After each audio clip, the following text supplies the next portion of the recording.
Hey guys, Andrew here, and welcome back to my channel.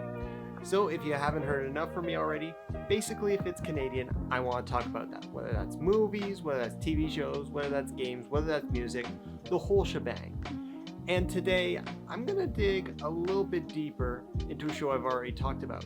So you probably know that I'm a bit of a fan of Kim's Convenience. And with the new season out, I am excited. But today I want to dig into the past of the show because long before it was on CBC, it was on Stage. So let me give it a better introduction. Show creator Ins Choi was in a very difficult place in his life. A creative, he was discovering that it seemed like it was hopeless for him. And he was thinking about settling down, getting a real job, and just giving up his creative endeavors. So he decided to give it one last effort, and using the old saying, write what you know, he put together Kim's Convenience. But even after that, it wasn't a happy story. Multiple rejections. It wasn't until someone at Soul Pepper Theater decided to take a chance on the young screenwriter and put together a production. This would be Kim's Convenience, the stage play. Now, today, I want to talk about what exactly are the differences between the stage play of Kim's Convenience and the show. Now, in effort to save time, we are going to keep it to season 1 of the show. All right, so let's get started, shall we? For starters, the stage play has a much smaller cast of characters, with one actor playing multiple customers. So there's no Gerald, there's no Kimchi, there is no Shannon. It's just mostly the Kims. In the stage play, Mr. Kim is faced with a difficult decision. Looking to hang up his boots and retire, he realizes that there's nobody to pass the store on to. He's estranged from Jung, and Janet has no interest in running the store whatsoever.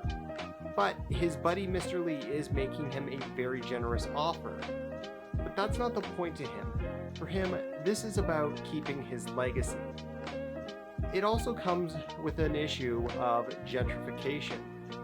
Throughout the play, they mention how things are changing so fast, and it seems like Kim's Convenience is their last attempt to hold on to what used to be the neighborhood and hold on to tradition. So let's start with one of the major characters, Appa. From stage to screen, he undergoes a major change in attitude. In the stage play, Appa is much more brass and takes a lot less crap. You see it at certain points, for example, when he stops a shoplifter by using Hapkido. In the show, he uses Hapkido and it's a whole story arc, but for the most part, it's not mentioned. He also is willing to put Janet into a Hapkido hold later on in the show. This also has some negative connotations as well. As comical as it can be to watch him, this is also part of the reason why he no longer talks to Jung.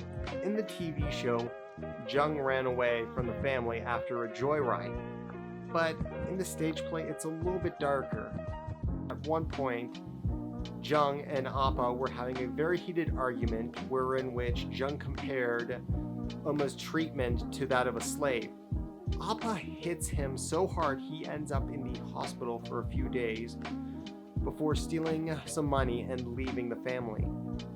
So yeah, it's a major adjustment for the character, and one that I'm pretty sure was because it just doesn't work for a main character on a TV show. Appa is gruff but lovable on the TV show, and that's the way they market him. It's just kind of hard to wrap your head around a character who would willingly put his son in the hospital. Let's move on to Janet, the good child, so to speak, the one who decided to stay. Janet is a photographer who has graduated from OCAD as compared to on the TV show, wherein which she is attending OCAD. She is quite the punching bag in the stage play. When she asks Appa about being paid for all the years working at the store, they mention a few of the things that Appa paid for. Amongst them are a dating coach, diet camp, and a few other things that kind of indicate that she is not successful with the other sex. This of course changes when she meets a cop who was Jung's friend when they were younger, and you see it a little bit more as she flirts with the cop, but it literally takes Appa's strength to push them together. Now, in the TV show, they date for a while but break up.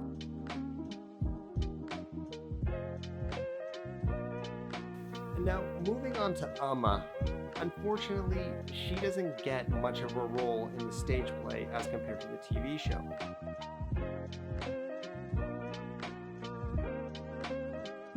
Alright, and lastly, we end with the prodigal son, Jung. Now, Amma sneaks off to meet with him at church. In the TV show, it's kind of an open secret to everybody except Appa that they're still in touch with him. In the stage play, it is a much sadder story for him. Because he ran away from home, he never got a degree, and thus his education has suffered, as well as his job prospects.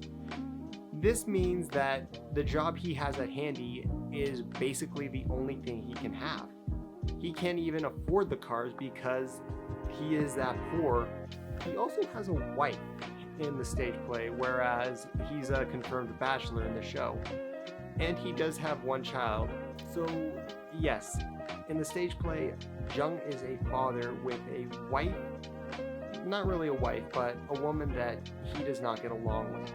He feels trapped, and to make matters worse, a group of friends has found him, added him to Facebook, and reminded him of his golden times playing in the Korean church soccer league, which seems to be one of the highlights of his life.